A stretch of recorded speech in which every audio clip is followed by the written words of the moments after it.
హైదరాబాద్ బంజారాహిల్స్ లో నిర్మించిన సఖీ Nivas working women hostel సఖీ కేంద్రంను మంత్రి సీతక్క ప్రారంభించారు. గ్రామీణ ప్రాంతాల నుంచి ఉద్యోగాల కోసం వచ్చే మహిళలకు సురక్షిత వసతి కల్పించేందుకు ప్రభుత్వం ప్రత్యేక చర్యలు తీసుకుంటుందన్నారు.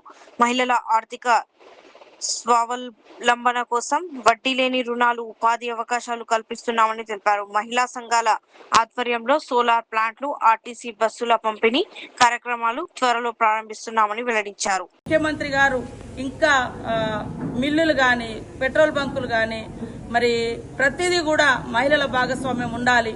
షీ మార్టులు గాని, ఇవన్నీ సూపర్ మార్కెట్లు, ఇవన్నీ కూడా ఏర్పాటు చేయడానికి మాకు ఆదేశించడం జరిగింది. అవన్నీ కూడా ప్రణాళికబద్ధంగా చేసుకొని ఖచ్చితంగా మహిళలు యాచించే స్థాయి నుంచి శాసించే స్థాయికి, అంతకుముందు భర్తల దగ్గర మాకు 20 రూపాయలు ఇవ్వండి, 100 రూపాయలు ఇవ్వండి, మేము ఇది కొనుక్కోవాలి అది కొనుక్కోవాలనే పరిస్థితి నుంచి ఇంట్లో అన్ని తానై ఖర్చులన్నీ కూడా మహిళనే భరించే స్థాయికి, పిల్లల చదువులకు వెచ్చించే స్థాయికి, మరి వ్యవసాయానికి వెచ్చించే స్థాయికి, తద్వారా తన కాళ్ళ మీద తను నిలబడుతూ నలుగురికి ఉపాధి కల్పించే విధంగా కూడా మరి చిన్నపాటి బిజినెస్లు కూడా పెట్టుకుని ముందుకెళ్లడం జరుగుతుంది. అలాంటి బిజినెస్లు మన ప్రభుత్వం దాదాపుగా 5 లక్షల వరకు గ్రామీణ ప్రాంత మహిళలకు ఏర్పాటు చేయడం జరిగింది.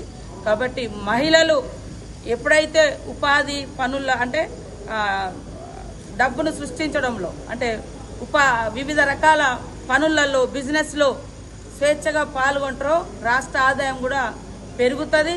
తద్వారా కుటుంబాలు బాగుపడతాయి, రాష్ట్రం కూడా సుసంపన్నమైన రాష్ట్రం అవుతుంది. కాబట్టి ఫస్ట్ ప్రతి కుటుంబంలో మహిళ బాగా ఎదగాలి ఆర్థికంగానే మన ముఖ్యమంత్రి గారు ఇవన్నీ మరి చర్యలు తీసుకుంటా ఉన్నారు.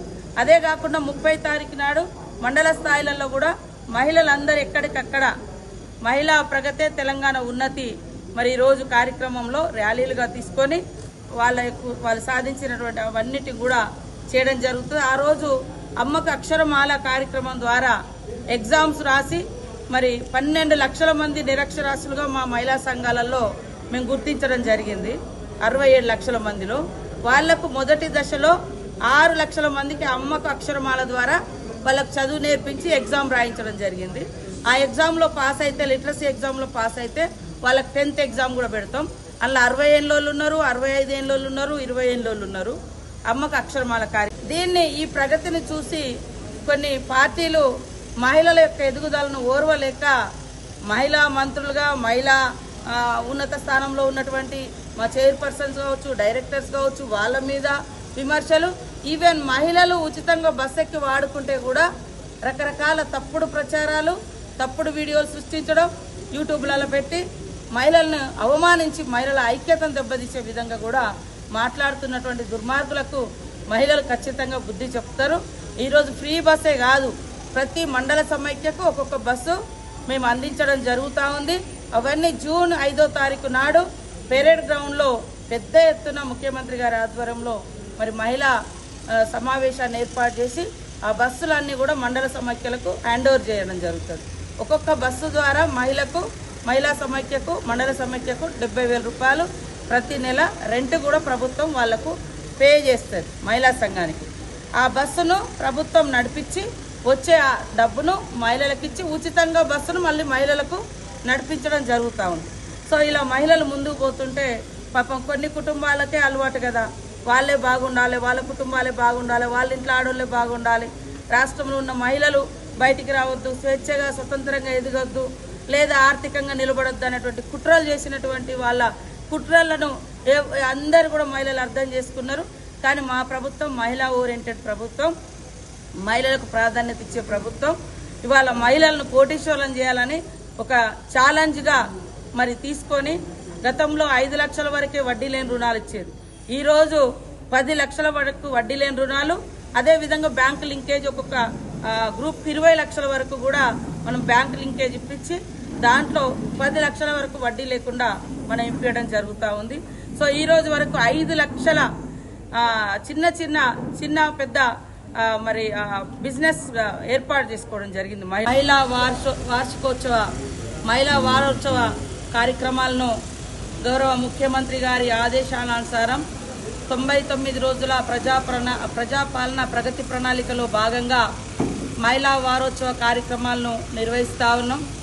మీరు నిన్న చూడడం జరిగింది. రాష్ట్ర వ్యాప్తంగా ఒకే రోజులో మరి 8,000కు పైగా మహిళా భవనాలకు ముఖ్యమంత్రి రేవంత్ రెడ్డి గారు, డిప్యూటీ సీఎం బట్టి విక్రమార్క గారు, మా సహచర మంత్రులు, మా చైర్మన్లు అందరి సమక్షంలో లక్షలాది మంది మహిళల సమక్షంలో ఎక్కడికక్కడ భూమి పూజ కార్యక్రమాలను మహిళా భవనాల కోసం ఏర్పాటు చేసుకోవడం జరిగింది.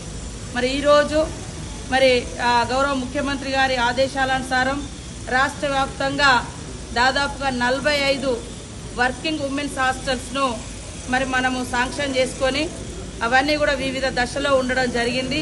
ఈరోజు బంజారా హిల్స్లో మరి ఇనాగ్రేషన్ కూడా ఉమెన్స్ వర్కింగ్ హాస్టల్ను ఇనాగ్రేట్ చేయడం కోసం గౌరవ మరి స్థానిక ఎమ్మెల్యే గారు నాగేందర్ గారు, దానం నాగేందర్ గారు, రాజ్యసభ సభ్యులు అనిల్ యాదవ్ గారు పార్టిసిపేట్ చేస్తూ మరి యొక్క కార్యక్రమానికి మమ్మల్ని అందరినీ ఆహ్వానించిన మా మహిళా చైర్పర్సన్ గారు శోభారాణి గారు, బండు శోభారాణి గారు, అదేవిధంగా మరి చైల్డ్ ప్రొటెక్షన్ కమిటీ చైర్పర్సన్ గారు సీతా దయాకర్ రెడ్డి గారు, అదేవిధంగా మహిళా కమిషన్ చైర్పర్సన్ గద్వాల విజయ్ గారు, మా సెక్రటరీ అనితా రామచంద్రన్ గారు, అదేవిధంగా కమిషనరు శృతి ఓజా గారు, ఇక్కడ స్థానిక అధికారులందరూ, మహిళలు, మహిళా కార్పొరేటర్స్, ఎక్స్ కార్పొరేటర్స్, అదేవిధంగా మెంబర్స్, వివిధ చైల్డ్ ప్రొటెక్షన్ కానీ ఇతర ఉమెన్ కమిషన్ మెంబర్స్ అందరి యొక్క ఆధ్వర్యంలో ఈరోజు బంజారా హిల్స్లో మరి వర్కింగ్ ఉమెన్ హాస్టల్ను మనం ప్రారంభించుకోవడం చాలా సంతోషం. ఎందుకంటే పొట్ట చేత పట్టుకొని చాలామంది గ్రామీణ ప్రాంత మహిళలు పట్టణాల కోసం ఉపాధి కోసం వస్తున్నారు. అది ఉద్యోగం కావచ్చు లేదా నార్మల్ వర్క్. అదే కాకుండా మరి 29 తారీఖు నాడు కూడా ముఖ్యమంత్రి ఒక బిజినెస్ కాన్సెప్ట్తో ఒక బీ హబ్ వాళ్ళతోటి మరి ఇతర గ్రూప్స్ తోటి టైఅప్ చేసి మహిళల్ని ఎలా కోటీశ్వర్లను చేయాలి అనేటువంటి ఒక కార్యక్రమాన్ని కూడా మేము చేపట్టబోతున్నాం. అంతిమంగా ఈ రాష్ట్రంలో మహిళలందరూ బాగుండాలి, అప్పుడు రాష్ట్రం బాగుంటుంది. మహిళలందరూ అభివృద్ధి చెందితే రాష్ట్రం, సమాజం అభివృద్ధి చెందినట్టు అనేటువంటి ఒక అంబేద్కర్ గారి యొక్క స్ఫూర్తితో మన ముఖ్యమంత్రి రేవంత్ రెడ్డి గారు పనిచేస్తూ ఆడకూతుర్లందరికీ అండగా, అన్నగా, తమ్ముడిగా ఉన్నందుకు మా ముఖ్యమంత్రి గారికి ప్రత్యేకంగా శుభాకాంక్షలు. ఎప్పటికప్పుడు మాకు బడ్జెట్ కానీ వడ్డీ లేని రుణాలు కానీ రిలీజ్ చేస్తున్నందుకు బట్టి విక్రమార్క గారికి ప్రత్యేకంగా ధన్యవాదాలు.